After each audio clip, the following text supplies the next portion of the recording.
আমি আজকে মদিনার ভিতরে বিশ্ব সুন্দরী একটা যুবতী মেয়ে মারা গিয়েছে। সেই মেয়েটাকে যখন জান্নাতুল বাকির ভিতরে দাফন করেছে, মেয়েটার কবর থেকে আমি যখন কবরটা খনন করে ওই কবর থেকে মেয়েটার কাফনটা আমি খুললাম। খোলার পরে যখন মেয়েটাকে উলঙ্গ করে দিলাম, এবার কবরের ভিতরে শয়তান আমাকে কুমন্ত্রণা দিয়েছে। একটা যুবতী মহিলাকে উলঙ্গ করলাম, যখন চোখের সামনে দেখলাম নিজেকে আর সামলাইতে পারলাম না।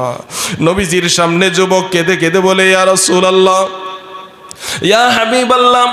এবার যুবতী মেয়েটা, মৃত যুবতী মেয়ে কবরের ভিতরে উলঙ্গ যখন করলাম, নিজেকে আর সামাল দিতে পারলাম না। কবরের ভিতরে মেয়েটার সাথে আমি জিনা করছি। জোরে বলেন নাউজুবিল্লাহ। কবরের ভিতরে জিনা করেছে। এবার নবীজি বলে, সর্বনাশ, এই যুবক মৃত মানুষটার সাথে, মৃত মেয়েটার সাথে কিভাবে তুমি জিনা করলা? তুমি তো অনেক বড় পাপ করে ফেলেছো। যুবক চিৎকার করে কান্না করে দিয়েছে, আমার নবীও আমাকে বলেছে বড় পাপ করেছি। আর আমি যখন কবর থেকে জিনা করে কবর থেকে উঠি, কে যেন আওয়াজ করে বলতেছে, এই যুবক, আমার আত্মীয় স্বজন আমাকে গোসল করায়া পবিত্র করে কবরের ভিতরে দাফন করে গেল, তুমি আমাকে নাপাক করে দিলাম। এই নাপাক শরীর নিয়ে আল্লাহর সামনে আমাকে হাজিরা দিতে হবে। যুবক, কি সর্বনাশ করলা! হাসরের ময়দানে আল্লাহর দরবারে তোমার বিরুদ্ধে আমি মামলা দায়ের করব। এই জন্য যুবক ভয়ে এবার কাঁদতেছে আর কান্না করতেছে। নবীজিও বলে বড় গুনাহ করে ফেলেছে।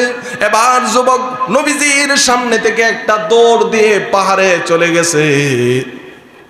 পাহাড়ে যাওয়ার পরে এবার পাহাড়ের ভিতরে শুধু কান্না করে রাত্রে দিনে 24 ঘন্টায় সেজদায় পড়ে শুধু কান্না করে 40 দিন অতিবাহিত হয়ে যায়। কয়দিন? 40 দিন অতিবাহিত হয়ে যায়। যুবক না খেয়ে পাহাড়ের ভিতরে সেজদায় পড়ে তওবা করে কান্না করে শুকিয়ে একবারে চিকন হয়ে গিয়েছে।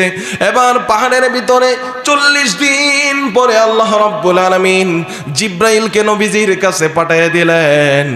জিব্রাইল আসিয়া বলে, ইয়া রাসূলুল্লাহ, ইয়া হাবিবাল্লাহ, আল্লাহ আমাকে বলে দিয়েছে এই জমিনের হায়াতের মালিককে? বলে আল্লাহ। বলে রিজেকের মালিককে? বলে আল্লাহ। ইয়া রাসূলুল্লাহ, ইয়া হাবিবাল্লাহ, আমার আল্লাহ বলে দিয়েছে দুনিয়ার মানুষকে মাফ করার মালিক কে? জোরে বলেন আল্লাহ। নবীজি বলে, হে জিব্রাইল, এই কথা কেন বলতেছ? জিব্রাইল আলাইহিস সালাম বলে, ক্ষমা করার মালিক আমার আল্লাহ। আমার আল্লাহ বলে দিয়েছে ওই যে যুবক 40 দিন আগে আপনার কাছে আসছিল, মৃত মেয়ের সাথে জিনা করছে, ওই পুরুষটাকে আল্লাহ তাআলা ঘোষণা দিয়ে দিয়েছে, মাফ করে দিয়েছে। সুবহানাল্লাহ। দুনিয়ার শোকে ভোগে হোসনে মন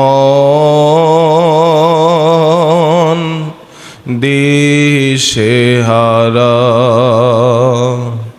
এই দুনিয়ার শোকে ভোগে হোসনে মন দিশেহারা। মাটির ডাকে ও মন্তকে, মাটির ডাকে ও মন্তকে, দিতেই হবে ঠিক সাড়া। এই দুনিয়ার শোকে ভোগে হোসনে মন দিশেহারা। তাই রে মন সকাল সাজে, থাকিস ডুবে ভালো কাজে। তাই রে মন সকাল সাজে, থাকিস ডুবে ভালো কাজে, মন্দ শত কাজের মাঝে, মন্দ শত কাজের মাঝে মন নিজেকে দিস পাহারা, এই দুনিয়ার শোকে ভোগে হোস রে মন দিশে হারা। আলহামদুলিল্লাহ, প্রশংসা আল্লাহ তাআলার জন্য যে আল্লাহ রাব্বুল আলামিন সুস্থতার সহিত আমাদেরকে আল্লাহর ঘরে আরেকটি জুমায় হাজিরা দেওয়ার তৌফিক দিয়েছেন। এই জন্য শুকরিয়া স্বরূপ সবাই বলি আলহামদুলিল্লাহ। সম্মানিত উপস্থিতি, আজকে আপনাদের সম্মুখে বিষয় নিয়েছি তওবা সম্পর্কে কিছু কথা বলবো। আমাদের ইস্তেগফার করা দরকার আছে না নাই? এই দুনিয়ার ভিতরে এমন কোনো মানুষ নাই যে বলতে পারবে সে বেগুনাহ মাসুম। আমরা সবাই কিছু না কিছু গুনাহ করছি, সবাই গুনাহগার, সবাই কি? তবে গুনাহ নিয়ে কবরে যাওয়া যাবে না। সাহাবাই কেরামও গুনাহ করছেন, কিন্তু তারা গুনাহ মাপ চেয়ে তারপর কবরে গেছেন। আর আমরা গুনাহ করি, মাপ না চেয়ে গুনাহ নিয়ে কবরে যাই। সাহাবাই কেরাম গুনাহ করার পরে মাপ চেয়ে তারা জান্নাতি হয়ে কবরে গেছেন, আর আমরা গুনাহ করার পরে জাহান্নামী হয়ে গুনাহ নিয়ে কবরে যাই। পার্থক্য কোথায় দেখছেন? তাহলে সব সময় তওবার ভিতরে লেগে থাকতে হবে। সব সময় যদি আমরা তওবা করি তো আল্লাহ রাব্বুল আলামিন আমাদেরকে তওবার উপরে মৃত্যু দান করবে। তওবার উপরে যদি মৃত্যু দেয় তাহলে আমাদের গুনাহ আল্লাহ তাআলা মাফ করে দিবেন। হাশরের ময়দানে আমরা বিনা হিসাবে জান্নাতি হয়ে যাব। এই কথাই আল্লাহ তাআলা যে আয়াতে কারিমা তেলাওয়াত করছি সে আয়াতে আল্লাহ তাআলা বলেন, ইয়া আইয়ুহাল্লাযীনা আমানু তুবু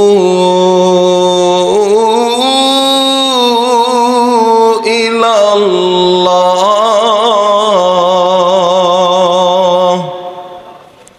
তুবু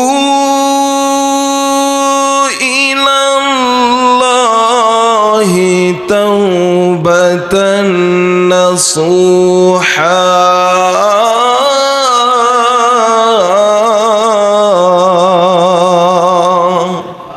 আল্লাহ তাআলা সূরা তাহরিমের ৮ নম্বর আয়াতে বলেন, হে ইমানদারগণ, তোমরা আল্লাহর নিকট বিশুদ্ধ তওবা করো। বিশুদ্ধ তওবা যদি আমরা করতে পারি তাহলে আল্লাহ রাব্বুল আলামিন এই তওবার বিনিময়ে আমাদেরকে মাফ করে দিবেন।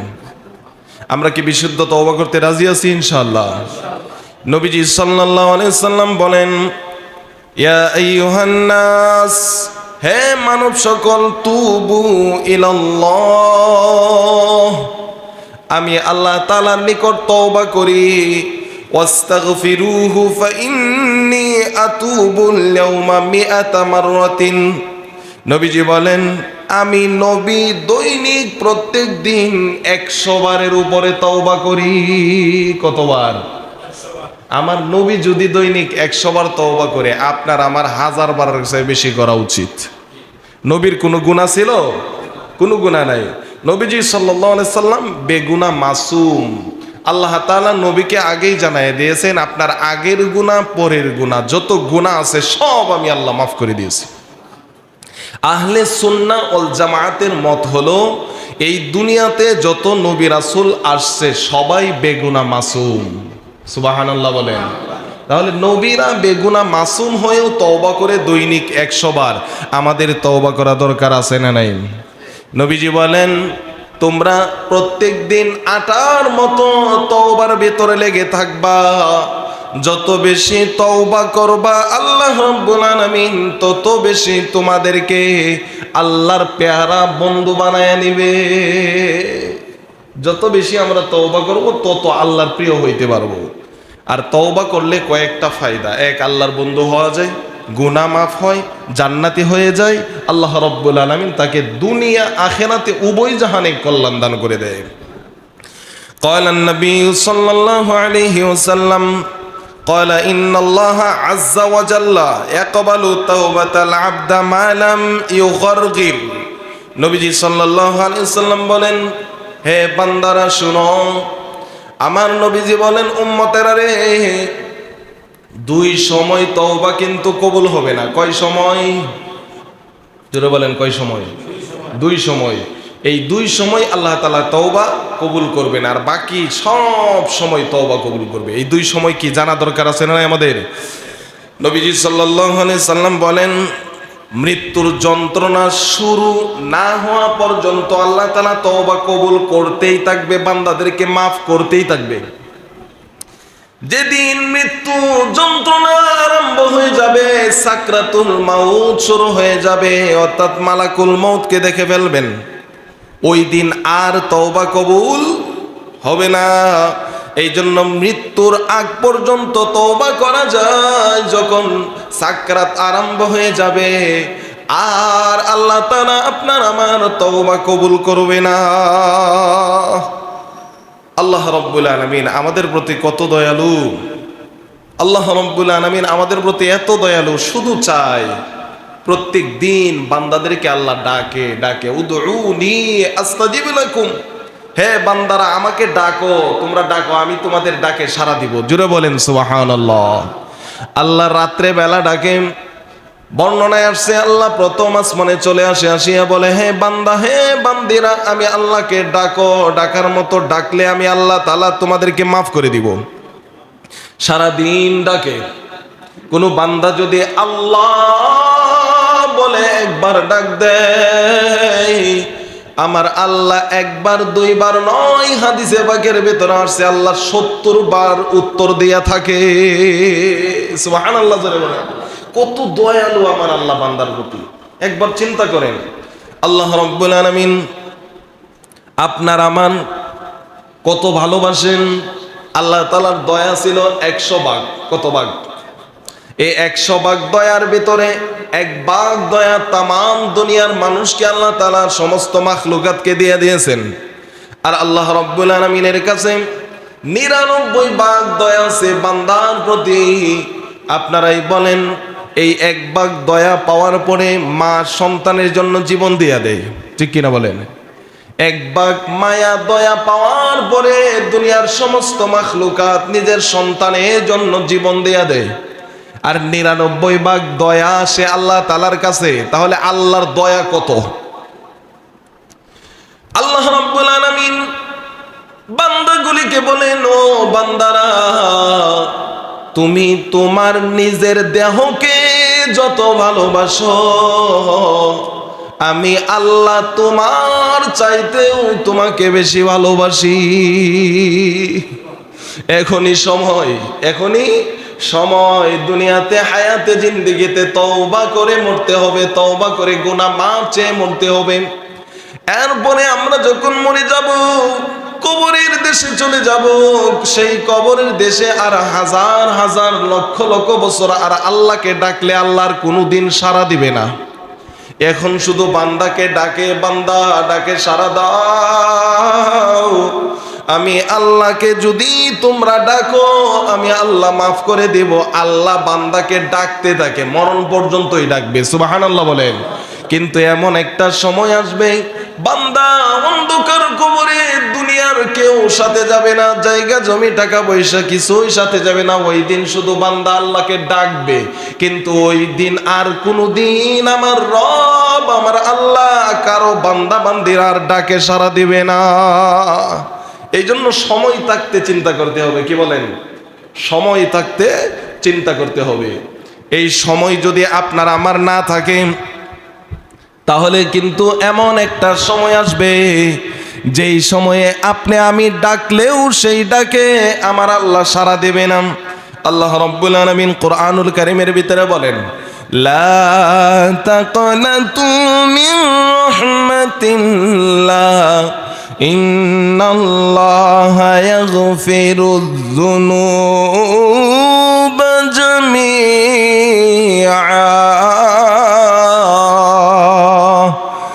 ইন্নাহু হুয়াল গফুরুর রাহিম।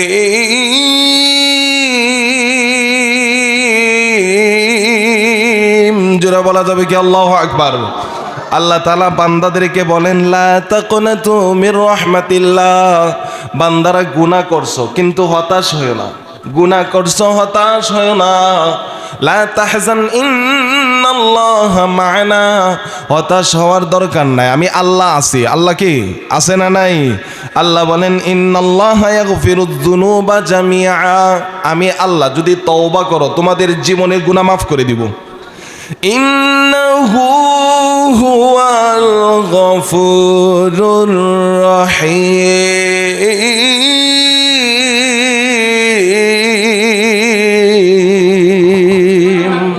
আল্লাহ বলেন নিশ্চয় আমি আল্লাহ ক্ষমাশীল, পরম দয়ালু বান্দার প্রতি। সুবহানাল্লাহ জোরে বলেন। তাহলে আল্লাহ আপনার আমার প্রতি কত দয়ালু, এত দয়ালু বান্দা তুমি নিজের দেহের প্রতি নিজে যত দয়ালু তার চাইতে আল্লাহ বান্দার দেহের প্রতি বেশি দয়ালু। সুবহানাল্লাহ বলেন। এই জন্য প্রিয় ভাইরা, আল্লাহর রহমত থেকে আমরা নৈরাশ হব না। গুনাহ করছি, সবাই করছি, জীবনে কত গুনাহ করছি, গুনার দিকে তাকাইলে মনে হয় জাহান্নাম ছাড়া কোনো উপায় নাই। জীবনে জেনেও গুনাহ করেছি, না জেনেও গুনাহ করেছি, আমাদের গুনার দিকে তাকাইলে মনে হয় শুধু গুনার গুনাহ।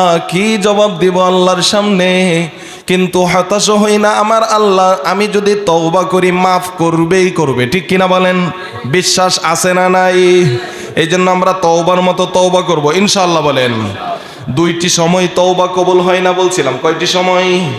একটা হলো মৃত্যুর সময়, মানুষের যখন সাকরাত আরম্ভ হয়ে যায়, বা'দাল গরগরা, বা'দাল গরগরা, যখন মালাকুল মউতকে দেখে ফেলবে, বান্দা যখন সামনে মালাকুল মউতকে নিজের চোখের সামনে দেখে ফেলবে, এই মউতের সময় আর যদি তওবা করে আমার আল্লাহ তওবা কবুল করবে না। এই জন্য যা করার মরণের আগেই করতে হবে। এই জ্ঞানী যারা, আমরা বুদ্ধিমান, আমরা কি জ্ঞানী কিনা বলেন? যদি বুদ্ধিমান জ্ঞানী হই তাহলে মরার আগেই তওবা করতে হবে। রাজি আছেন তো ইনশাআল্লাহ? এরপরে দ্বিতীয় নাম্বার হলো তওবা কবুল হবে না পশ্চিম দিক থেকে সূর্য হবে। আজকে আপনাদের এই শেরপুরে কোন দিকে সূর্য ওঠে বলেন? কোন দিকে? পূর্ব দিক থেকে সূর্য উঠতেছে। এমন একটা সময় আসবে পশ্চিম দিক থেকে সূর্য উঠবে, এটার বেশি দিন দূরে নয়।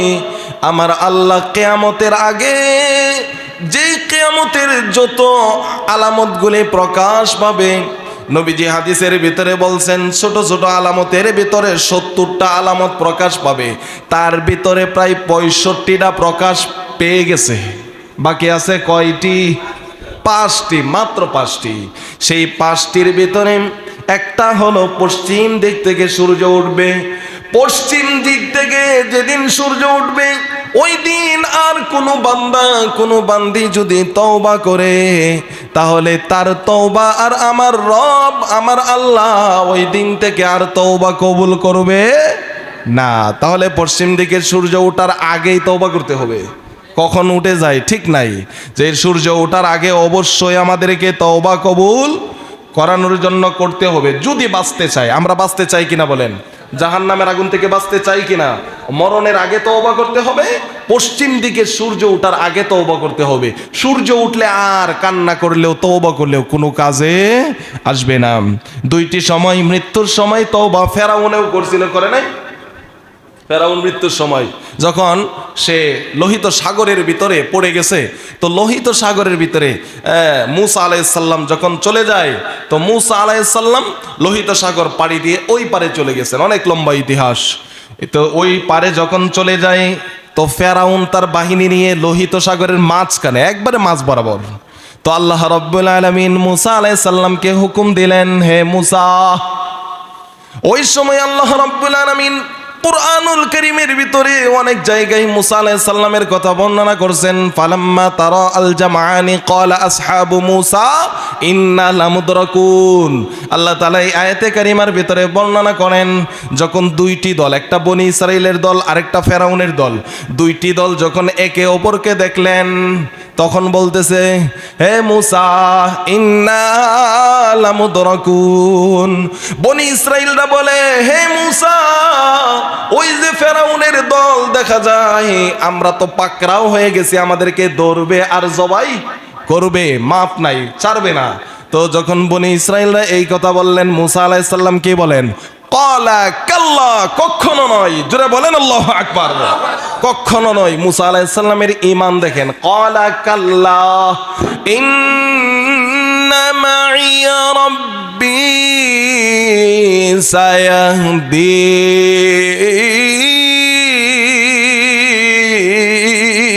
সায়াহদিন। জোরে বলেন আল্লাহু আকবার। আল্লাহ তাআলা বলেন, মুসা আলাইহিস সালাম বলেন, ক্বালা কাল্লা ইন্না মাইয়া রাব্বি সায়াহদিন, অবশ্যই আমার রব, আমার আল্লাহ আমাকে পথ দেখায় দিবে, রাস্তা দেখায় দিবে। জোরে বলেন সুবহানাল্লাহ। এই সময় আল্লাহ রাব্বুল আলামিন খুশি হয়ে গেলেন মুসা আলাইহিস সালামের উপরে। এবার আল্লাহ রাব্বুল আলামিন ফাওহাইনা ইলা মুসা, মুসা আলাইহিস সালামের উপরে আল্লাহ ওহী নাজিল করলেন, বললেন, হে মুসা, তোমার হাতে কি বলে? লাঠি। লাঠি দ্বারা নীল নদের ভিতরে আঘাত করো, লোহিত সাগরের উপরে আঘাত করো, আল্লাহ হুকুম দিলেন। তো মুসা আলাইহিস সালাম এবার লোহিত সাগরের উপরে আঘাত করলেন। ফালাকা ফাকানা কুল্লু ফির কাত্তাউদিল আযীম।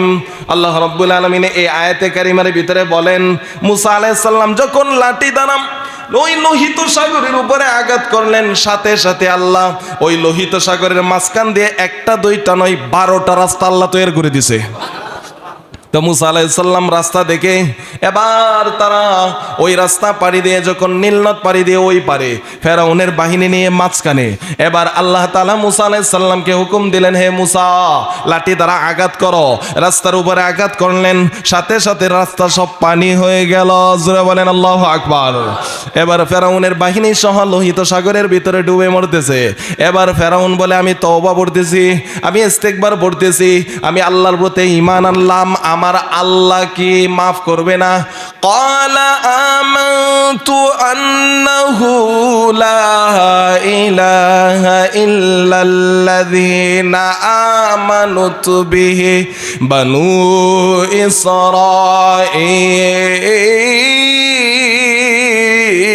ইসরাঈল।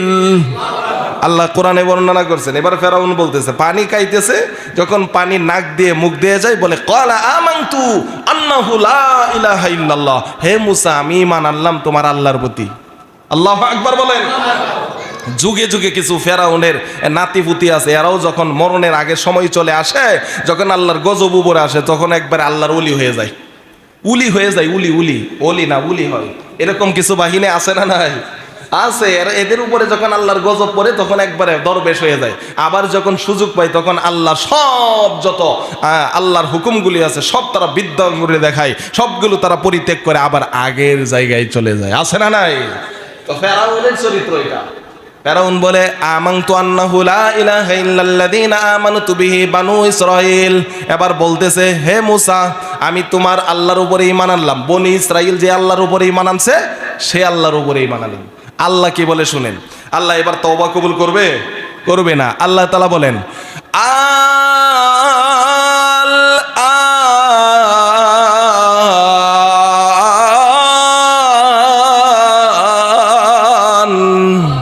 আল্লাহ তাআলা বলেন, হে ফেরাউন, এখন এতদিন আমার মুসার সাথে বনি ইসরাঈলদের সাথে বেয়াদবি করছো, আজকে আমি আল্লাহ তাআলা আর তওবা কবুল করব না। আল ওয়াকাদ আসাইতা ক্বাবলু ওয়া কুনতা মিনাল মুফসিদিন। আল্লাহ বলেন, আমি সাক্ষ্য দিতেছি, হে ফেরাউন, তুই তো ফাসিক, তুই তো হলে পাপিষ্ট, তুই খারাপ দলের লোক। তোর তওবা এই গরগরার সময়ে, মৃত্যুর সময় এখন তওবা করলে আমি আল্লাহ কবুল করব না। তাহলে এখান থেকে কি শিখলাম? যে তওবা করলে মরণের সময় আল্লাহ কবুল করবে। তাহলে এই মরণের সময় তওবা করলে আল্লাহ কবুল করবে না। এইভাবে যুগে যুগে যত স্বৈরাচার ছিল তাদেরকে আমরা দেখে শিক্ষা গ্রহণ করা দরকার আছে না নাই? এরপরে মুসা আলাইহিস সালামের সময়ে ফেরাউনের পরে আবার কারুন বেদবি করছে, সেও মৃত্যুর সময় তওবা করছে, করে নাই? কারুনকে আল্লাহ তাআলা এত সম্পদ দিয়েছিল, প্রথম কিন্তু ভিক্ষুক ছিল। কি ছিল? ভিক্ষুক ছিল, ফকির ছিল। তো মুসা আলাইহিস সালামকে বলে, হে মুসা, তো তোমার কওমের ভিতরে গরিব দুঃখীকে দেখলে আমার খুব মায়া লাগে, আমার খুব কষ্ট লাগে। হে মুসা, তুমি যদি একটু দোয়া করে দিতা, তোমার দোয়ার বদলেতে আমি ধনী হয়ে যাইতাম, তো আমাদের কওমের ভিতরে যত গরিব ফকির মিসকিন আছে তাদেরকে আমি 2 হাতে দান করতাম। বুঝলেন? শয়তানের ভাইল দেখেন। তো মুসা আলাইহিস সালাম দোয়া করলেন যে ঠিক আছে আমার ভাই লাগে, তো যাও কারুনের জন্য দোয়া করে দিলেন। কারণ এবার কিছুদিনের ভিতরে কোটি কোটি টাকার মালিক হয়ে গেছে। আল্লাহু আকবার। সম্পদ দেওয়ার মালিককে জোরে বলেন, সম্পদ দেওয়ার মালিককে। ওয়াফিস সামাই রিজকুকুম ওয়া মা তুআদুন।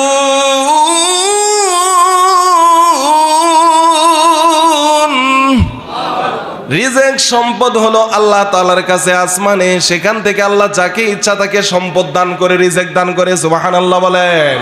তো আল্লাহ তাআলা কারুনকে সম্পদ দিয়ে দিলেন।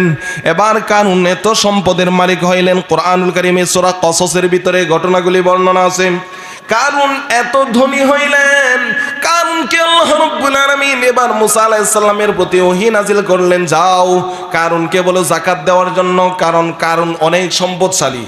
কারুনের সম্পদ স্বর্ণ রূপা সবগুলি বহন করার জন্য 40টা উট লাগতো শুধু তার সন্দুকের চাবিগুলি বহন করার জন্য। কয়টা উট? 40টা উট। 40টা ওই জামানার উট এখন 40টা ট্রাকের সমান। 40টা ট্রাকের সমান। এই 40টা ট্রাকের ভিতরে শুধু টাকা পয়সা স্বর্ণ রূপা গহনার চাবি বহন করার জন্য 40টা ট্রাক ভর্ত শুধু চাবি দ্বারা। জোরে বলেন আল্লাহু আকবার। সম্পদ কত দিছে চিন্তা করছেন?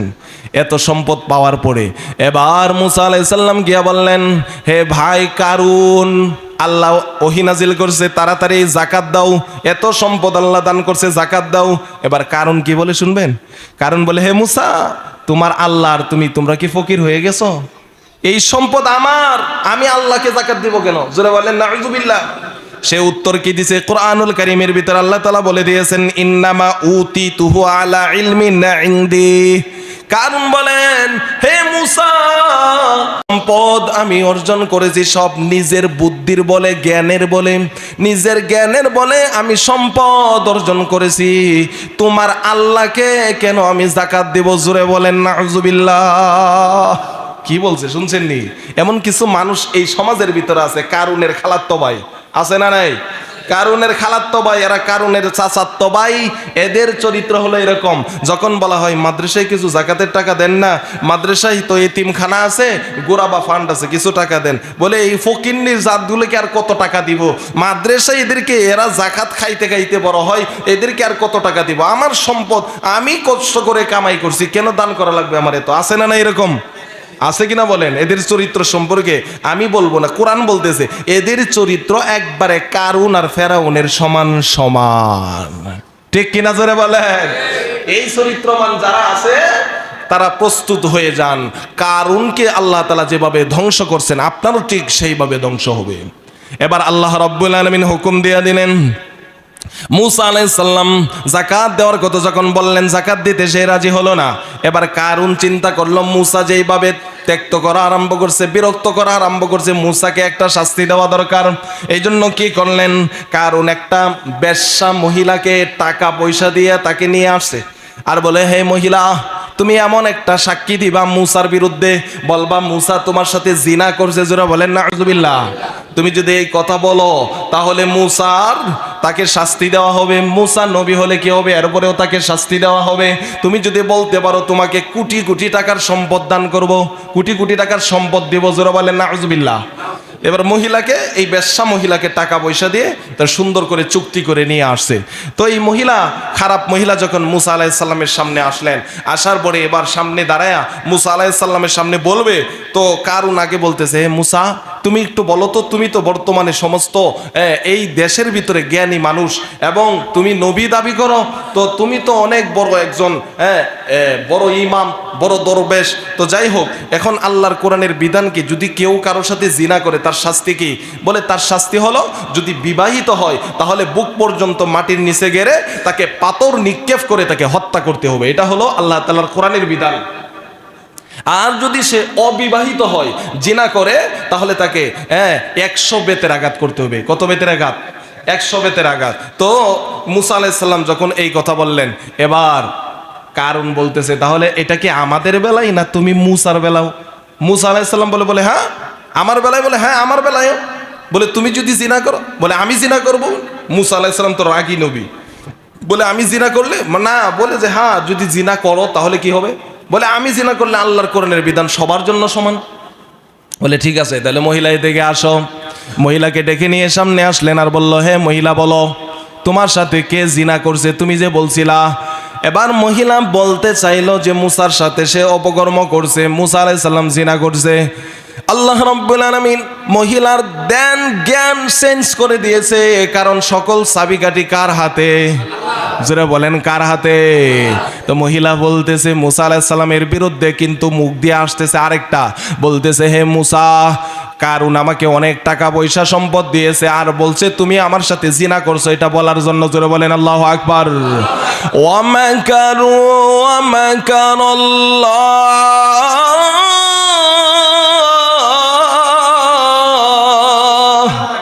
ওয়াল্লাহু খায়রুল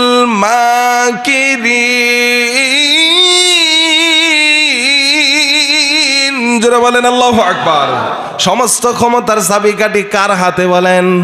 আল্লাহ ঘুরায় দিয়েছে। কারুন বাটপাইরাম করেও সে পার পায় নাই, আল্লাহ রাব্বুল আলামিন এমন ভাবে ঘুরায় দিলেন। এবার মহিলা বলতেছে, হে মুসা আমাকে টাকা পয়সা দিয়েছে কারণ তোমার বিরুদ্ধে যেন আমি বলি তুমিও ব্যভিচার করছো, জিনা করছো। এই কথা বলার পরে এবার আল্লাহ রাব্বুল আলামিন ঘুরায় দিছে, কথা উল্টা বলছে। এবার মুসা আলাইহিস সালাম রাগী নবী কারুনকে সাথে সাথে আঘাত করবে, প্রহার করবে, এমন অবস্থা হয়ে গেছে। সাথে সাথে মুসা আলাইহিস সালাম আল্লাহ তাআলার দরবারে হাত পাতলেন আর সাথে সাথে বদদুয়া দিলেন। মুসা আলাইহিস সালামের বদদুয়া এবার কারুনের উপরে সাথে সাথে গজব আসছে। জোরে বলেন আল্লাহু আকবার। আল্লাহ রাব্বুল আলামিন ওহী নাজিল করলেন, হে মুসা যাও যাও তুমি দূরে সরে যাও, কারুনের উপরে এখনই গজব আসবে। হে মুসা যাও, দুনিয়ার জমিনকে তোমার তাবে করে দিলাম, তোমার তাবে করে দিলাম, যাও তুমি জমিনকে যা হুকুম দেবা তাই তোমার কথা শুনবে। জোরে বলেন আল্লাহু আকবার। আল্লাহ রাব্বুল আলামিন মুসা আলাইহিস সালামকে যখন এই হুকুম দিয়া দিলেন, মুসা আলাইহিস সালাম জমিনের প্রতি আদেশ করে দিলেন, কারণ শক্তি কে দিয়েছে? শক্তি কার? মুসা আলাইহিস সালাম বলেন, হে জমিন কারুনকে সহ তার সম্পদ যা আছে সব সহ ডাব, নিচে নিচে ডাব, যা যাইতে পারো। জমিন গেছে এবার হাঁটু পর্যন্ত চলে গেছে। কারুন কিলকিলায়া হাসে, বলে হে মুসা তুমি তো আমার উপরে জাদু করছো, দেখা যায়। জোরে বলেন নাউজুবিল্লাহ। এমন কিছু নাফরমান আছে না? আল্লাহর গজব দেখার পরে বলে এই তো দেখা যায় যে হুজুররা টুপিওয়ালারা এগুলা বাট পাইরাম, এগুলা তারা জাদু দেখাইতেছে। জোরে বলেন নাউজুবিল্লাহ। আল্লাহর গজব যখন কারো কপাল মনে করেন মন্দ হয়ে যায়, কারো উপরে যদি গজব আসে, তার কপাল যদি মন্দ থাকে, এর গজবও চিনে না, ভালোও চিনে না, ঠিক কিনা? জোরে বলেন। এবার মুসা আলাইহিস সালাম বলে হুকুম হলো আল্লাহর, ক্ষমতা আমার না, আল্লাহ দিয়েছেন, জমিনকে তাবে করে দিয়েছে, জমিন দাবাও। সমস্ত ক্ষমতার মালিককে। ওয়াল্লাহু আলা কুল্লি শাইইন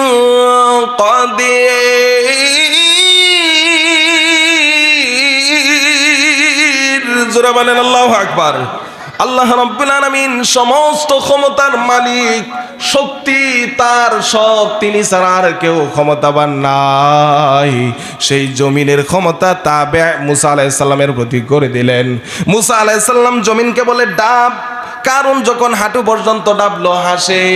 আবার মুসা আলাইহিস সালাম রাগে বলে জমিন আরো ডাব। এবার যখন বুক পর্যন্ত গেল, এরপরেও কারুনের হুঁশ আসে না। যখন জমিন এবার সমানভাবে গলা পর্যন্ত চলে গেছে, এবার কারুনের মুখটা আমার দিকে তাকান, আগে ছিল হাসি, হ্যাঁ কি হয়ে গেল? মুসা আলাইহিস সালাম যখন দেখেন কারুনের চেহারা কালো হয়ে গেছে, এবার কারুন তার জবান দিয়ে বলতেছে, হে মুসা আমাকে বাঁচাও। আল্লাহু আকবার বলবেন না? বলে মুসা আমাকে বাঁচাও, আমি তওবা করতেছি, আমাকে মাফ করো, আমার যত সম্পদ আছে মুসা তোমার আল্লাহরে সব দিয়ে দিলাম। জোরে বলেন নাউজুবিল্লাহ। তো মুসা আলাইহিস সালামের সামনে কারুন যখন এই কথা বলতেছেন, মুসা আলাইহিস সালাম আরো আগে বলতেছে, এই জমিন ডাব, নিচে যা যাইতে পারোস। বর্ণনার ভিতরে আছে, সূরা কসসের ভিতরে 20 পারা কোরআনুল কারীমের ভিতরে আছে, মুসা আলাইহিস সালাম জমিনকে যখন মুসা আলাইহিস সালামের প্রতি তাবে করে দিলেন, জমিনকে বলল ডাব, জমিন সমানভাবে নিচ দিকে ডাবতেছে। এইভাবে কিয়ামত পর্যন্ত জমিন কারুনকে সহ, কারুনের সম্পদ সহ নিচে ডাবতেই থাকবে, নিচে যাইতেই থাকবে। জোরে বলা যাবে কি আল্লাহু আকবার? এই সম্পদ নিয়ে আমরা বাহাদুরি করব? করবেন? তো কারণের মতো যদি বাহাদুরি করি আমাদের উপরে গজব আসতে পারে। তো যেই কথাটা বুঝাইতে চাইছিলাম, কারণও মৃত্যুর সময় তওবা করছে, কিন্তু তওবা কবুল হয়েছে? জোরে বলেন হয়েছে? হয় না। এই জন্য তওবা কবুল করার জন্য সময় আছে। সেই সময় হলো মানুষের যৌবনকাল থেকে যখন তার সময় চলে আসে, দুনিয়াতে আসার পরে যখন তার যৌবনকাল শুরু হয়ে যায়, ওখান থেকে মরণ পর্যন্ত যে কোনো সময়, রাত্রে দিনে সব সময়, যে কোনো সময় যদি সে তওবা করে, আল্লাহ তাআলা তার তওবা কবুল করে তাকে মাফ করে দিবে। সুবহানাল্লাহ বলেন। এই জন্য সব সময় তওবার দরজা খোলা, কিন্তু সব সময় নামাজও পড়া যায় না। 3 সময় নামাজ পড়া মাকরু। কয় সময় নামাজ পড়া মাকরু? সূর্য উদিত সময়, অস্তমিত সময়, 2 প্রহরের সময়, এই 3 সময় নামাজ পড়া মাকরু। কিন্তু তওবা ইস্তেগফার এমন একটা ইবাদত সব সময় করা যায়। জোরে বলেন আল্লাহু আকবার। 24 ঘন্টা তওবা করা যায়। যে কোনো সময় আপনি ইস্তেগফার পড়বেন, কবুল করবে কে? এই জন্য সব সময় তওবা করব। তওবা করলে খুশি হবে কে? আল্লাহ রাব্বুল আলামিন এত পরিমাণে বান্দার প্রতি তওবা করলে খুশি হয়। একটা বান্দা যদি তার জীবনের শুরু থেকে বৃদ্ধ পর্যন্ত শুধু গুনাহ আর গুনাহ করে, বান্দা যখন গুনাহ করতে করতে পাহাড় পরিমাণ গুনাহ করে ফেলে, এবার শেষ সময় বান্দা যখন গুনার প্রতি তাকায় লজ্জিত হয়, আমার আল্লাহ সেই বান্দার প্রতি এত আনন্দিত হয়। হাদিসে পাকের ভিতরে নবীজি এইভাবে বলেছেন যে মরুভূমির ভিতরে কোনো মানুষের যদি উট হারায়া যায়, তার মৃত্যু ছাড়া আর কোনো রাস্তা নাই, আর হঠাৎ করে এবার ঘুম থেকে উঠে যদি উটটাকে সামনে দেখতে পারে, ওই বান্দা তার জীবন বেঁচে গেল, কত খুশি হবে বলেন? তো আল্লাহ রাব্বুল আলামিন ওই মরুভূমির উট পাওয়ার পরে বান্দা যত খুশি হবে, আল্লাহর বান্দারা যদি হাজার হাজার পাহাড় পরিমাণ গুনাহ করার পরে যখন আল্লাহ তাআলার দরবারে তওবা করে, ওই বান্দার চাইতে আল্লাহ আরো বেশি খুশি হয়ে যায়। সুবহানাল্লাহ জোরে বলেন। তাহলে আমরা এরকম তওবা করব তো ইনশাআল্লাহ। আল্লাহ রাব্বুল আলামিন কোরআনুল কারীমের ভিতরে বলেন, তওবা করে লাভ কি? কোন ইমানদার, কোন মুমিন যদি তওবা করে, আল্লাহ তাআলা তার পিছনের গুনাহ মাফ করে দিবে। শুধু গুনাহ মাফ করবে না, গুনাহ বদলায় আল্লাহ নেকি দিয়া দিবে। সুবহানাল্লাহ বলেন। ইল্লা মান তাবা ওয়া আমানা ওয়া আমিলা আমালান সলিহান ফাউলাইকা ইউবাদদিলুল্লাহু সাইয়্যাতিহিম হাসানাত। আল্লাহ রাব্বুল আলামিন বলেন, ইল্লা মান তাবা, কোন মানুষ যদি তওবার মতো তওবা করে, ওয়া আমানা, ঈমান আনে, ওয়া আমিলা আমালান, নেক আমল করে, যদি নেক আমল করতে পারে, আল্লাহ তাআলা বলেন ফাউলাইকা ইউবাদদিলুল্লাহু সাইয়্যাতিহিম হাসানাত, তার জীবনের গুনাহ মাফ করে দিব। সুবহানাল্লাহ বলেন। শুধু গুনাহই মাফ করব না, তার জীবনের পাহাড় পরিমাণ গুনাহ আমি আল্লাহ বান্দার প্রতি এত দয়ালু, তার পাহাড় পরিমাণ গুনাহ বদলায়া আমি আল্লাহ নেকি দ্বারা বদলায়া দিব। সুবহানাল্লাহ বলেন। তাহলে আমি আল্লাহ তাআলার কাছে মাপ চাইতে হলে ঈমান আনার পরে খাঁটি তওবা করতে হবে। কোন তওবা? বিশুদ্ধ তওবা। সেই কথাই আল্লাহ তাআলা বলেন, ইয়া আইয়ুহাল্লাযীনা আমানু তুবু ইলাল্লাহি তাওবাতান নাসুহা। সুবহানাল্লাহ। আল্লাহ তাআলা সূরা তাহরীমের 8 নম্বর আয়াতে বলছেন, যদি আমরা বিশুদ্ধ তওবা করতে পারি, তওবার মতো তওবা করতে পারি, তাহলে আল্লাহ রাব্বুল আলামিন আমাদের জীবনের গুনাহ মাফ করে গুনাহগুলি নেকি দ্বারা বদলায় দিবে। সুবহানাল্লাহ জোরে বলেন। আল্লাহ রাব্বুল আলামিন আমাদেরকে সেই সমস্ত তওবা করার তৌফিক দান করুন। জোরে বলেন আমিন। প্রিয় সম্মানিত মুসলিয়ানে কেরাম, এই তওবা তারাই করে না যারা শয়তানের ভাই। ঠিক কিনা বলেন? শয়তান তওবা করে না, বলছে যে আল্লাহ আমাকে আগুন দ্বারা সৃষ্টি করছেন আর আদম মাটি দ্বারা সৃষ্টি করছে, আল্লাহর কথা মানবো না, আমি তওবা করব না। বলে আনা খলাকতানি মিন নারি ওয়া খলাকতাহু মিন তিন, আমি হলাম আগুনের তৈরি আর এই আদম আলাইহিস সালাম হলো মাটির তৈরি। তা আদম আলাইহিস সালামকে আমি সেজদা করব, আল্লাহর হুকুম মানবো না, আল্লাহর হুকুমের বিরুদ্ধে সে বৃদ্ধাঙ্গুলি দেখাইছে। তো আল্লাহ রাব্বুল আলামিন সে তওবা করে নাই, আল্লাহ তাকে চিরস্থায়ী জালেম বানায় দিয়েছে। ঠিক কিনা জোরে বলে? আর বিপরীত দেখেন, আদম আলাইহিস সালাম ভুল করে নাই, আল্লাহ করাইছে। ঠিক কিনা বলেন? আল্লাহর দিকে নেওয়া যাবে না। তো আদম আলাইহিস সালাম ভুল করছে। কি ভুল করছেন? যে জান্নাতের ভিতরে আল্লাহর নিষিদ্ধ ফল সে ভক্ষণ করে ফেলেছে। আল্লাহর নিষিদ্ধ ফল খাওয়ার পরে এবার সে যখন দুনিয়াতে চলে আসলেন, কান্না করতে করতে এবার তওবা করবে। আল্লাহ নিজেই আদমের প্রতি ভালোবাসা, আদমকে আল্লাহ নিজেই তওবা করার জন্য শিখাইয়া দিয়েছে। জোরে বলেন সুবহানাল্লাহ। শয়তান তওবা করে না, এই জন্য জালেম হয়েছে। আর আদম আলাইহিস সালাম ভুল করার পরে তওবা করছে, এই জন্য আল্লাহ মাফ করে দিয়েছে। সুবহানাল্লাহ বলেন। আল্লাহ রাব্বুল আলামিন আদমকে শিখাইয়া দিলেন, হে আদম তুমি পড়ো, ফাতালাক্কা আদামু মির রাব্বিহি কালিমাতিন ফাতাবা আলাইহি। আল্লাহ রাব্বুল আলামিন আদম আলাইহিস সালামকে শিখাইয়া দিলেন, হে আদম তোমাকে যেই কালিমাগুলি আমি আল্লাহ শিখাইয়া দিলাম সেই কালিমাগুলি পড়ো। কি কালিমা শিখাইয়া দিয়েছেন? অন্য আয়াতে আদম আলাইহিস সালাম এবার তওবা করতেছেন। তওবা করে বলেন, রব্বানা যালামনা, পড়েন, রব্বানা যালামনা আনফুসানা ওয়া ইল্লাম তাগফির লানা ওয়া তারহামনা লানাকুনান্না মিনাল খাসিরিন। আদম আলাইহিস সালাম তওবা করলেন, বললেন, হ্যাঁ আমার রব, রব্বানা যালামনা আনফুসানা, হে আমার রব আমি নিজের প্রতি আমি জুলুম করেছি, অত্যাচার করেছি। ওয়া ইল্লাম তাগফির লানা, আপনি আমাকে মাফ করিয়া দেন, আপনি তো রহমান, আপনি রহমত। ওয়া ইল্লাম তাগফির লানা ওয়া তারহামনা লানাকুনান্না মিনাল খাসিরিন, আপনি যদি আমি আদমকে মাফ না করেন তাহলে আমি ক্ষতিগ্রস্ত হয়ে যাব। ঠিক কিনা জোরে বলেন? আদম আলাইহিস সালাম তওবা করলেন, আল্লাহ তাআলা মাফ করে দিয়েছে। জোরে বলেন সুবহানাল্লাহ। এমন তওবা আমাদের করা দরকার আছে না নাই? এই গুনাহগার ভাইরা, যুবক ভাইরা যারা আছে, আমরা সবাই কিছু না কিছু গুনাহ করছি, কিন্তু হতাশ হব না। গুনাহ করে তওবা করব কার কাছে? শুরুতে বলছিলাম সাহাবায়ে কেরাম গুনাহ করছে, আমরাও করি। তারা গুনাহ মাপ চেয়ে কবরে গেছে, আর আমরা গুনাহ নিয়ে কবরে যাই। এক সাহাবী নও মুসলিম, ওই সাহাবী হঠাৎ করে রাস্তায় বসে কান্না করতেছে। ওমর রাদিয়াল্লাহু তাআলা আনহু পাশ দিয়ে যাইতেছেন, গিয়া দেখেন এমন যুবক মানুষ এমন ভাবে হাউমাউ করে কান্না করতেছে, কান্নার ধরন দেখে হযরত ওমর নিজেও কান্না করে দিয়েছে।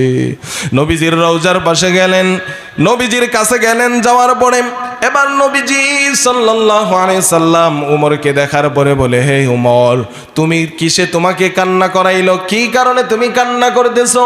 হযরত ওমর রাদিয়াল্লাহু তাআলা আনহু বলেন, ইয়া রাসূলুল্লাহ, ইয়া হাবিবাল্লাহ, রাস্তায় এক যুবকের কান্নার ধরন দেখে আমি উমরও আমার চোখের পানি রাখতে পারলাম না।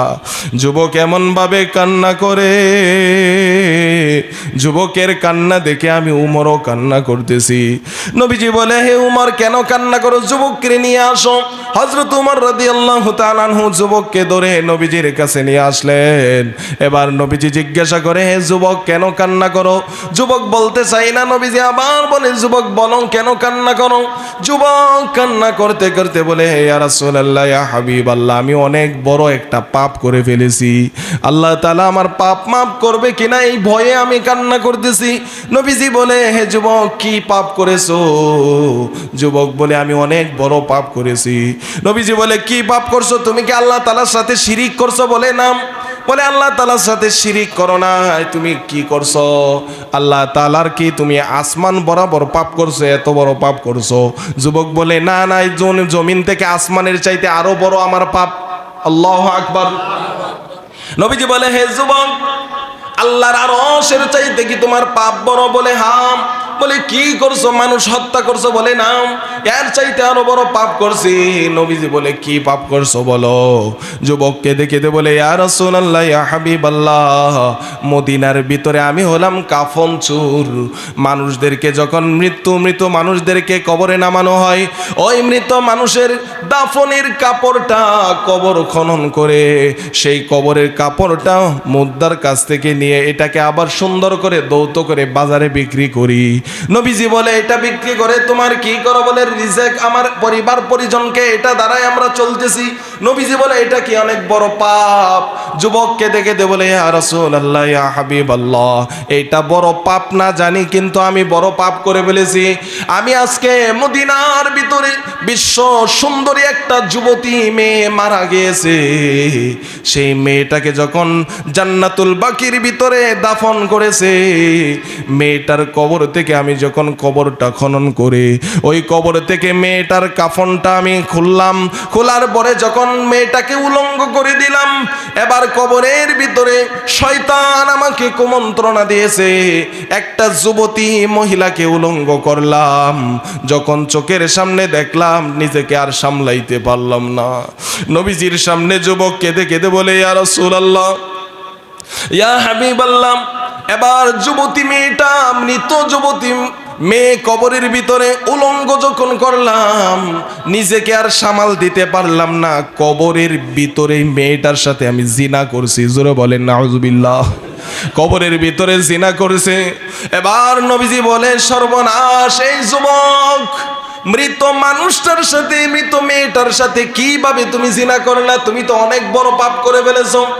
যুবক চিৎকার করে কান্না করে দিয়েছে, আমার নবীও আমাকে বলেছে বড় পাপ করেছি। আর আমি যখন কবর থেকে জিনা করে কবর থেকে উঠি, কে যেন আওয়াজ করে বলতেছে, এই যুবক, আমার আত্মীয় স্বজন আমাকে গোসল করায়া পবিত্র করে কবরের ভিতরে দাফন করে গেল, তুমি আমাকে নাপাক করে দিলাম। এই নাপাক শরীর নিয়ে আল্লাহর সামনে আমাকে হাজিরা দিতে হবে। যুবক কি সর্বনাশ করলা? হাসরের ময়দানে আল্লাহর দরবারে তোমার বিরুদ্ধে আমি মামলা দায়ের করব। এই জন্য যুবক ভয়ে এবার কাঁদতেছে আর কান্না করতেছে। নবীজিও বলে বড় গুনাহ করে ফেলেছে। এবার যুবক নবীজির সামনে থেকে একটা দৌড় দিয়ে পাহাড়ে চলে গেছে। পাহাড়ে যাওয়ার পরে এবার পাহাড়ের ভিতরে শুধু কান্না করে রাত্রে দিনে 24 ঘন্টায় সেজদায় পড়ে শুধু কান্না করে 40 দিন অতিবাহিত হয়ে যায়। কয় দিন? 40 দিন অতিবাহিত হয়ে যায়। যুবক না খেয়ে পাহাড়ের ভিতরে সেজদায় পড়ে তওবা করে কান্না করে শুকিয়ে একবারে চিকন হয়ে গিয়েছে। এবার পাহাড়ের ভিতরে 40 দিন পরে আল্লাহ রাব্বুল আলামিন জিব্রাইলকে নবীজির কাছে পাঠিয়ে দিলেন। জিব্রাইল আসিয়া বলে ইয়া রাসূলুল্লাহ, ইয়া হাবিবাল্লাহ, আল্লাহ আমাকে বলে দিয়েছে এই জমিনের হায়াতের মালিককে? বলে আল্লাহ। বলে রিজেকের মালিককে? বলে আল্লাহ। ইয়া রাসূলুল্লাহ, ইয়া হাবিবাল্লাহ, আমার আল্লাহ বলে দিয়েছে দুনিয়ার মানুষকে মাফ করার মালিককে? জোরে বলেন আল্লাহ। নবীজি বলে হে জিব্রাইল, এই কথা কেন বলতেছ? জিব্রাইল আলাইহিস সালাম বলে ক্ষমা করার মালিক আমার আল্লাহ। আমার আল্লাহ বলে দিয়েছে ওই যে যুবক 40 দিন আগে আপনার কাছে আসছিল, মৃত মেয়ের সাথে জিনা করছে, ওই পুরুষটাকে আল্লাহ তাআলা ঘোষণা দিয়ে দিয়েছে, মাফ করে দিয়েছে। সুবহানাল্লাহ জোরে বলেন। নবীজি বলে হে উমর, এই সাহাবায়ে কেরাম কোথায় আছো? যাও ওই পাগল যুবকটাকে নিয়ে আসো। নবীজি যখন সাহাবায়ে কেরামকে পাঠিয়ে দিলেন, ওই ব্যক্তি আসে না। হযরত ওমর বলে হে আল্লাহর বান্দা, আল্লাহ জিব্রাইলের মাধ্যমে জানায় দিয়েছে আল্লাহ তোমাকে মাফ করে দিয়েছে। জোরে বলেন সুবহানাল্লাহ। তাহলে তওবার মতো যদি তওবা করতে পারি, আমাদেরকে কে মাফ করবে? আল্লাহ। লা তাকনাতু মির রাহমাতিল্লাহ,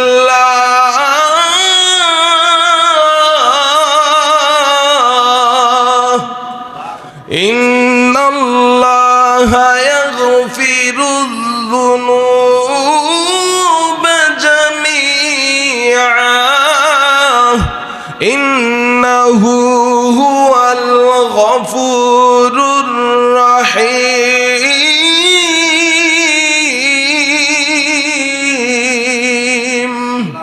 তওবার মতো তওবা করতে পারলে মাফ করবে কে?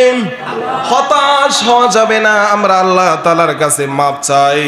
এই জন্য আমরা সব সময় সর্বদা একমাত্র আল্লাহ তাআলার কাছে মাপ চাইবো। রাজি আছেন তো ইনশাআল্লাহ? এই জন্য ইস্তেগফারের সাথে সব সময় আটার মতো লেগে থাকতে হবে। সব সময় ইস্তেগফার, সব সময় যারা ইস্তেগফারের সাথে লেগে থাকবে তারা মুস্তাজাবুদ দাওয়া হয়ে যাবে। জোরে বলেন সুবহানাল্লাহ।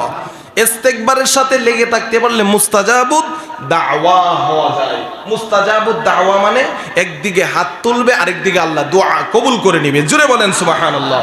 সব সময় ইস্তেগফার, আস্তাগফিরুল্লাহাল্লাযী লা ইলাহা ইল্লা হুয়াল হাইয়ুল কাইয়্যুম ওয়া আতুবু ইলাইহি। ইস্তেগফার তওবার উপরে যদি থাকে আল্লাহ তাকে মুস্তাজাবুদ দাওয়া বানায় দিবে।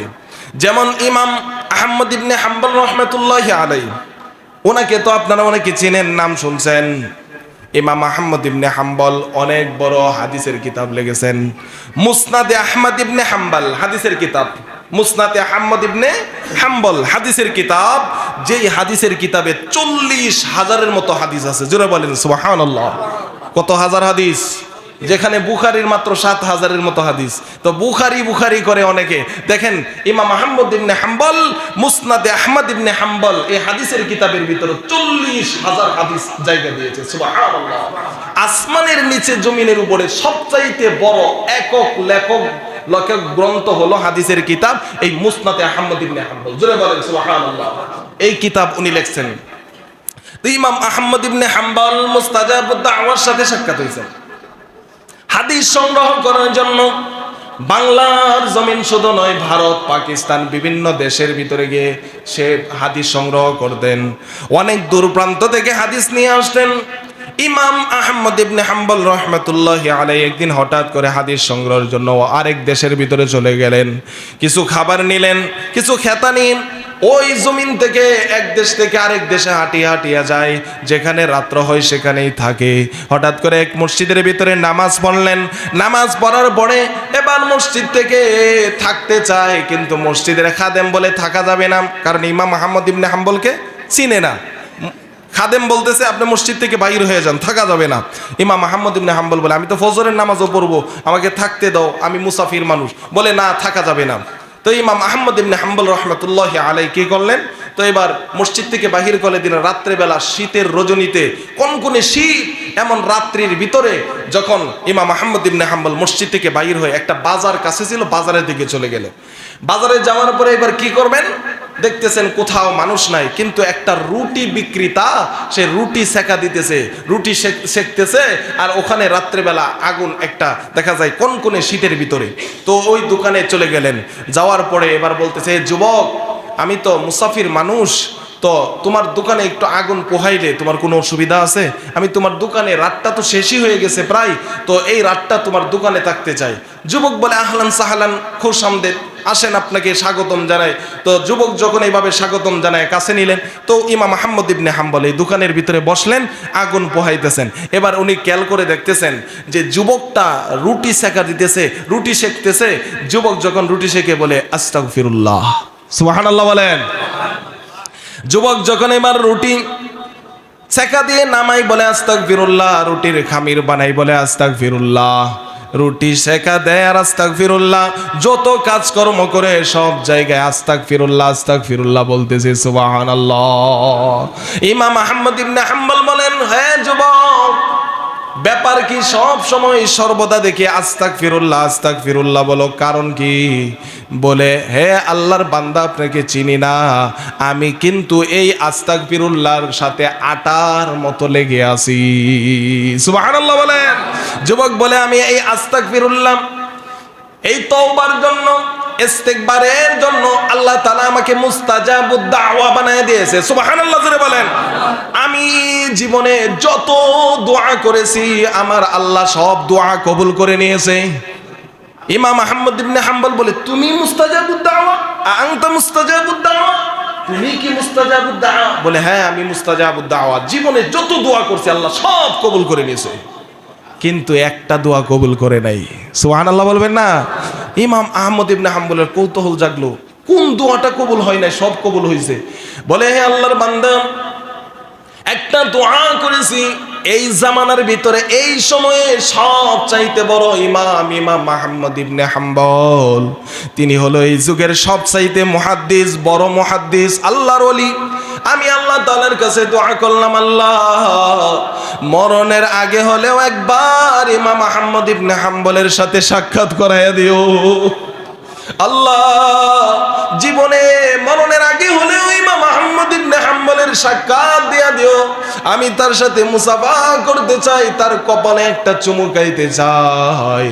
যুবক যখন কেঁদে দিয়ে এই কথা বললেন, ইমাম মুহাম্মদ ইবনে হাম্বল চোখের পানি ছেড়ে দিলেন আর বললেন, হে যুবক, জীবনে যত দোয়া করেছো সব দোয়া আল্লাহ কবুল করছে, এই দোয়াটাও আল্লাহ কবুল করে নিছে। হে যুবক, আনা ইমাম মুহাম্মদ ইবনে হাম্বল, আমি ইমাম মুহাম্মদ ইবনে হাম্বল। তুমি ইমাম মুহাম্মদ ইবনে হাম্বলের কাছে যাইতে হয় না, তুমি মুস্তাজাবুদ দাওয়া ইস্তিগফার পড়তে পড়তে আল্লাহ তাআলা স্বয়ং তোমার কাছে ইমাম মুহাম্মদ ইবনে হাম্বলরে আল্লাহ পাঠাইয়া দিয়েছে। যুবক কেঁদে কেঁদে জড়াইয়া ধরলেন, ইমাম মুহাম্মদ ইবনে হাম্বলের হাতের ভিতরে চুমু খাইলেন, কপালের ভিতরে চুমু খাইলেন, কেঁদে কেঁদে বলে, আল্লাহর ওলি, আপনার জন্য আমার দিল থেকে ভালোবাসা, আপনার জন্য আল্লাহ তাআলার কাছে দোয়া করছি, আল্লাহ এই দোয়াটা মনে করছি কবুল করবে না। আমি বেশি বেশি ইস্তেগফার করার কারণে আল্লাহ রাব্বুল আলামিন আমার জীবনের এই দোয়াটাও আজকে কবুল করে নিয়েছে। এই জন্য বেশি বেশি ইস্তেগফার করবো। ইস্তেগফার করলে প্রধানত দুইটি লাভ। কয়টি লাভ? এক নাম্বার, আল্লাহ তাআলা বলতেছেন, এক নাম্বারে এই জমিনের ভিতর আল্লাহ গজব দিবে না যদি দুইটি কাজ করতে পারি। কয়টি কাজ? যারা বলেন আমার সাথে বলেন, কয়টি কাজ? দুইটি কাজ। একটা কাজ হলো, নবীজি যদি আমাদের সাথে থাকে তাহলে আল্লাহ আমাদেরকে গজব দিয়ে মারবে না। নবীজি আছে না নাই? আল্লাহ আছে, এখন তো নাই, উনি তো মারা গেছে, ওনার রওজাতে আছে, ঠিক কিনা বলেন? আমাদের কাছে নাই। তো এখন এই অপশন শেষ, এক নাম্বার অপশন শেষ। আল্লাহ তাআলা কুরআনুল কারীমের ভিতরে বলেন, ওয়ামা কানাল্লাহু লিয়ুআযিবাহুম ওয়া আনতা ফীহিম